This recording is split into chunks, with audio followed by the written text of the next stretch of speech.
आता पाहूया टॉप 9 मोठ्या बातम्या।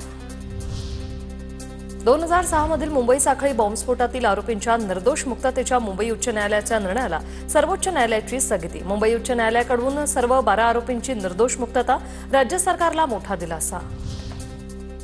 नागपुरात शिवसेना शहर प्रमुखांच्या हॉटेलमधून अवैध दारूसाठा जप्त, कारवाई करत पोलिसांकडून हॉटेलला कुलूप, मंगेश काशीकर आणि भरत दुबे विरोधात गुन्हा दाखल।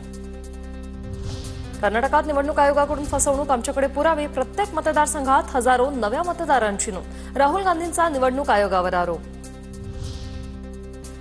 शासकीय अधिकाऱ्यांना आता दररोज ऑफिसमध्ये हजेरी लावावी लागणार, तलाठ्यांपासून ते महसूलच्या अधिकाऱ्यांना फेस ॲपची नोंदणी बंधनकारक। अकोला जिल्ह्यातल्या बाळापूरमधील ऐतिहासिक किल्ल्याचा एक बुरुज ढासळला, अतिवृष्टीमुळे बुरुज कोसळल्याची माहिती। याआधी सुद्धा 2 वेळा किल्ल्याचा बुरुज ढासळला होता।